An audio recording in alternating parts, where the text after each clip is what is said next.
Okay, so we are making a 1 gallon mead, and this is going to be a test mead because we're putting two things together that we haven't tried before. And as you can see, we're drinking our cherry mead that just finished not too long ago, and it is great. It's going to even be better over time. Okay, so what we're going to do is we're going to take the 1 gallon carboy and we're going to add 3 pounds of honey, and that is Good Flow Clover honey. Let me show it to you. And so we're going to add 3 pounds of Good Flow Clover honey. We're going to use acid blend, and we are going to add yeast nutrient. We are going to add yeast energizer, wine tannin, and there's the bentonite. We're going to cut the lemons up, and we're actually going to put them in with the honey and the water mixture, and we'll fill it up to around here. Additionally, we have our test tube and our hydrometer so we can test specific gravity, and we have the bung and the airlock for whenever we finish. And we're going to be using 1 second, and I'll show you the yeast. Yeah, so we'll use about a half a pack of K1V1 or 1116. And so this is a yeast. This is sort of our go-to yeast for all of our meads because this is a real hearty yeast. Okay, so we've never tried this recipe before, and it's the reason why we're making a 1 gallon batch. We don't want to try this recipe for the first time and make a 6 or a 7 gallon batch, because if it's horrible, of course, we never want to make it again. We have had a lemon tasting mead, a melomel, and it was really good. And we just made a spice mead, which included clove. And so begin to think about, what would that taste like together. I think it's going to be good, but of course, again, we don't know. So we're going to make a small batch, a test batch. If it's good, then next time that we want to make it, we'll expand to a 5 or 6 or 7 gallon batch. Okay, so we have our cleaner here. This is one-step cleaner. And then we have our sanitizer here. This is sodium metabisulfite. And so this will clean and this will sanitize. Okay, so we're going to clean the carboy, we're going to clean the hydrometer, we're going to clean the air bung, the airlock, the test tube, and we already have cleaner in the carboy right now. And so we're going to shake that up, and we'll pour out the cleaner, and then we'll sanitize the carboy, and after that we'll clean and sanitize all the equipment. Okay, so we have cleaned and sanitized everything, the bung, the hydrometer, the test tube, the airlock, the baster, and the carboy. Also, we have our honey in warm water. We do not boil our honey, we just put the honey in warm water to thin it so it's easier to pour. When it comes to the chemicals, we use the bentonite according to the directions, which is going to be 3/4 of a teaspoon for a 1 gallon batch. And we're going to use 1 tablespoon of acid blend and a half a teaspoon of yeast energizer, a 1/4 teaspoon of wine tannin, and a half a pack of the yeast. And of course, we'll put the lemon slices in, and we're going to add 2 whole cloves. And that will make it a little stronger. Most of the time, we use 1 clove per gallon. But we want the clove flavor to really come through this time, so we're going to use 2 full cloves. So next, we're going to put the bentonite in. And as you can see, I have finished my first glass of cherry mead. And it's awesome. We really can't wait for that one to age, because it's definitely going to get better with time. And hopefully this batch, this 1 gallon batch, is going to be really good too. Okay, so we have the bentonite measured out, and we have spring water in the bottom. We are going to use a technique that we have seen with Master Venter. We watched him for our very first wine kit.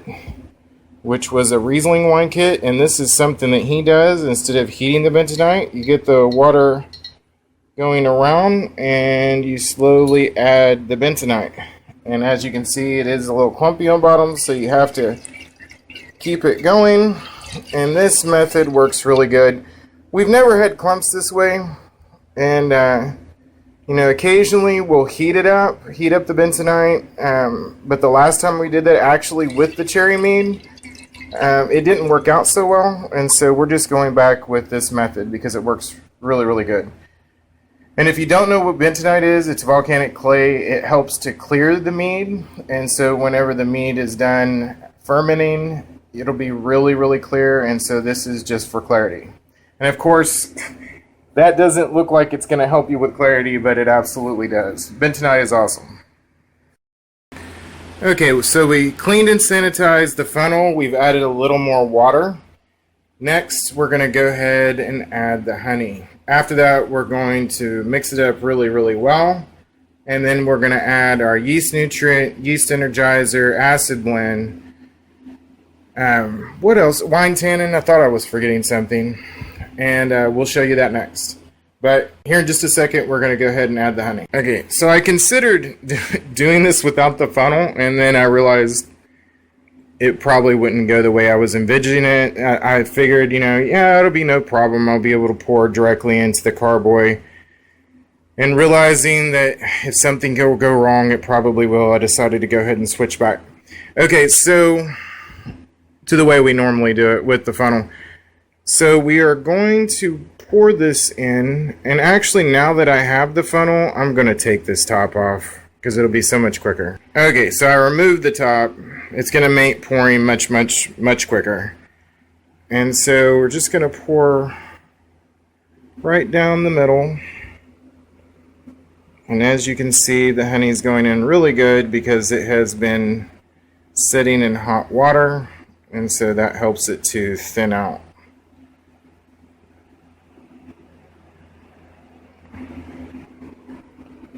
You can see it accumulating on bottom, which means we are definitely going to have to give it a good stir.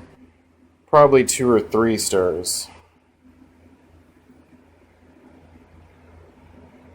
Okay, so most of that honey is now in from the half. And again, this is 3 pounds of honey. I don't know if I said that earlier, but we are using 3 pounds of honey.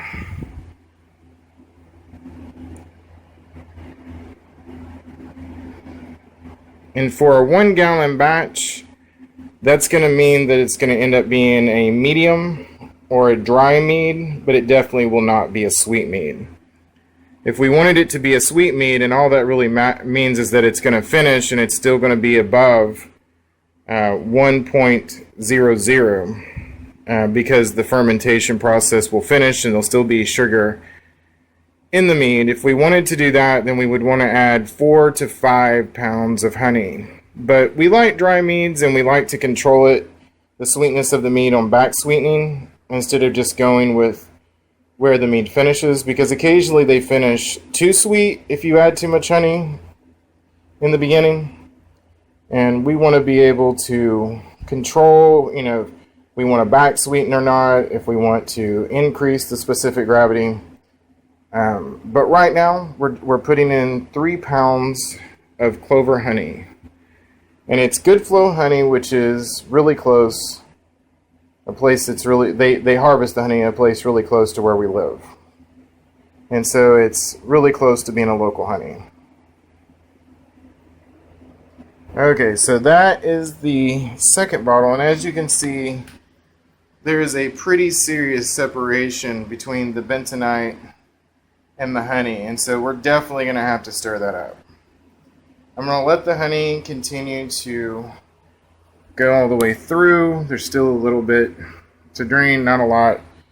I'll pour a little water in with this, and we will mix it up, stir it up really good. Which means I'm going to have to clean and sanitize my spoon, which I didn't in the beginning, so I'm about to do that.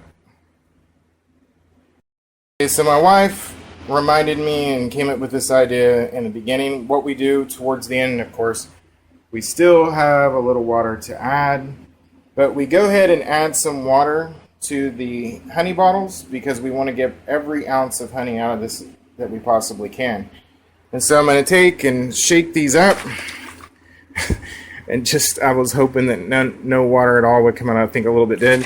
So we're going to take and shake these up really, really good and try to get all the honey we possibly can out. And so that was an excellent idea that my wife came up with. So that way we do not waste any honey. Okay, so same thing for this one. I'm going to shake it up really, really good. And then we are going to pour it through the funnel, hopefully pushing any honey that's in the funnel and all the honey out of the bottle.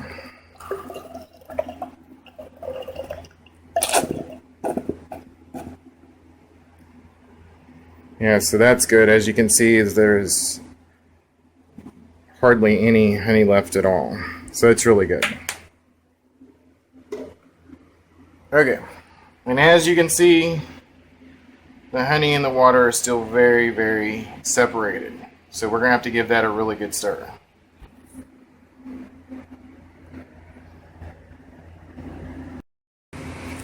Okay, so here's the spoon. It has been cleaned and sanitized. And obviously we can't put it in this way, so we will put it in paddle first. Alright. Yeah, so we'll put it in paddle first. You have to wiggle it just a little bit. So what we're going to do now is get all the honey and the water and the bentonite mixed up as good as we possibly can. And then after that, we're going to add our chemicals, which again is going to include yeast nutrient, yeast energizer, wine tannin, acid blend. Then we're going to add the clove, and we're going to add the lemon. And the lemons are smaller, and so we're probably going to end up adding 2 small lemons. I'll show them to you. They're smaller, and so we'll add those. But we want to get this stirred up first. We want to get the bentonite and the water and the honey all mixed up really, really good, as good as we possibly can. And of course, we will do this again once we add the chemicals.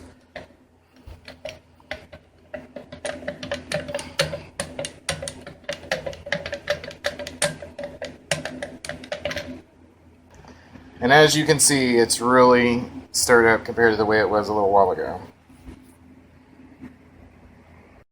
Okay, so we've stirred up the bentonite, the water, and the honey. And now we are going to add the wine tannin, and we are adding 1/4 teaspoon. And this is the wine tannin.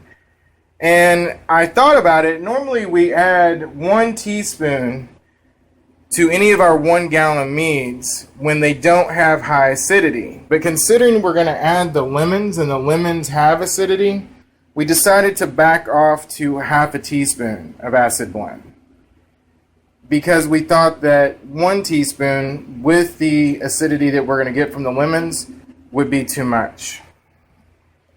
Okay, so we're going to first add the wine tannin, and hopefully I can get in there without making a mess. Okay, and I did. It's now in the mead. And now the acid blend.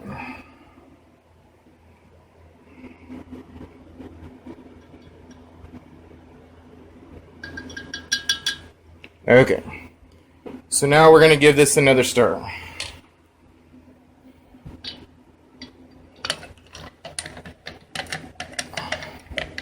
And what the acid blend is going to do is it's going to balance out the pH, because mead just doesn't have a very high pH. The honey and the water does not have a high pH. So you have to use the acid blend to bring the pH up a little bit. It's for flavor. It's also for the palate. You know how the mead is on the back end, and so the acid blend really helps, and so does the wine tannin.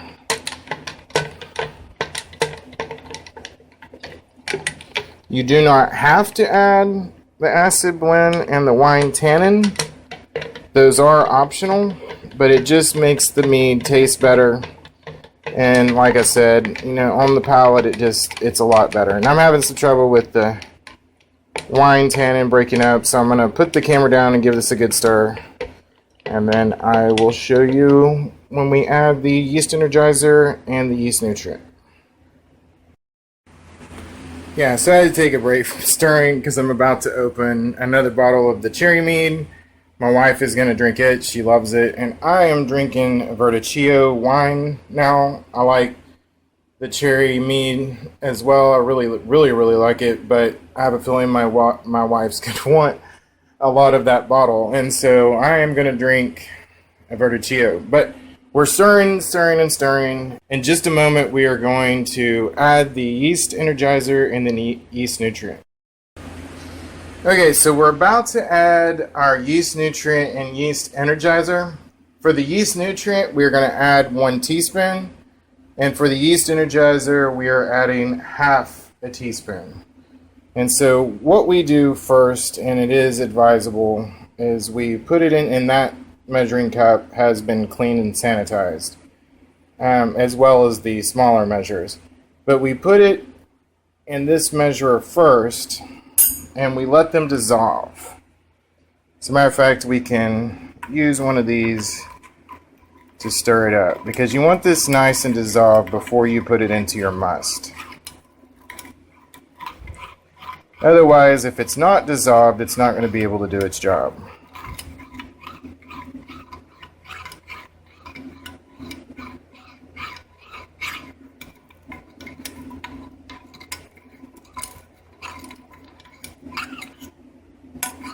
Let's see.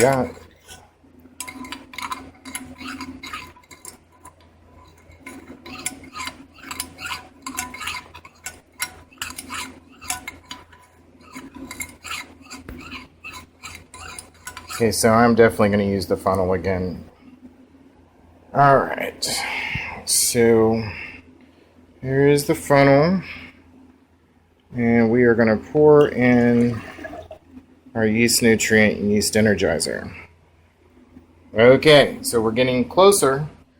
Now that's bentonite, spring water, the honey, 3 pounds of honey, half a teaspoon of yeast energizer, 1 teaspoon of yeast nutrient. It is a quarter teaspoon of wine tannin. I'm looking on my recipe as I'm saying this to make sure I don't mess up. And then half a teaspoon of acid blend. Yeah, so next what we're going to do is we're going to give it another good stir. After that, we're going to cut up the lemons, get the clove ready, go ahead and put both of those in. And then the last step will be to pitch the yeast. Okay, so I finished cutting the lemon, and notice I cut them into very small strips. I removed the seeds, and I wanted to mention this early. I do not ever fill up my 1 gallon or 5 gallon or any of the carboys until I have all the major ingredients added. I always leave, we have about this much before it's to the 1 gallon mark. And so if I had went ahead and filled it up to the 1 gallon mark, and then I added the lemons, it could be all the way up to here, and then we would definitely get foam over. And so I wanted to wait to see where we were at until after the lemons, and then we'll add as much water as we possibly can. So we are going to do that now. I'm going to move the funnel over, and there goes my spoon. I'm going to start adding the lemons.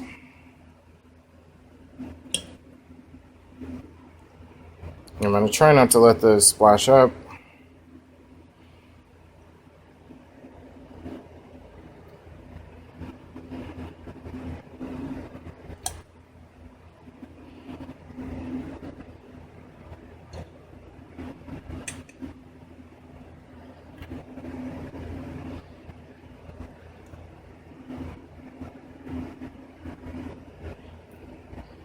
Okay, so that was about a lemon and a half.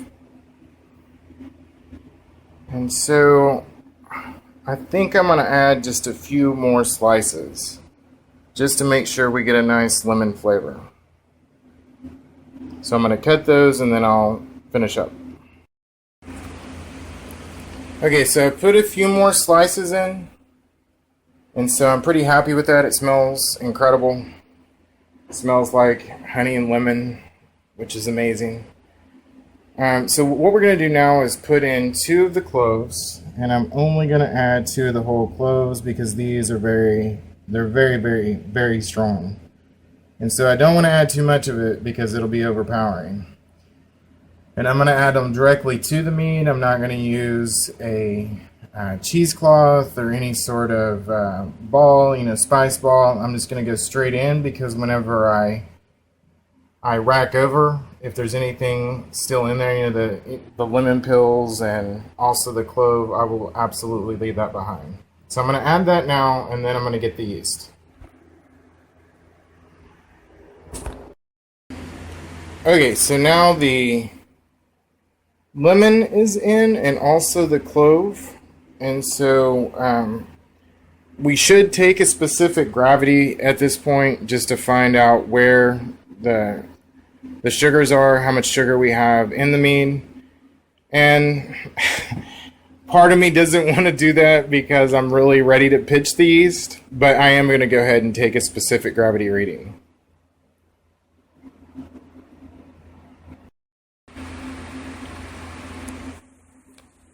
Okay, so we took a specific gravity reading and it is really high. It's at 1.130.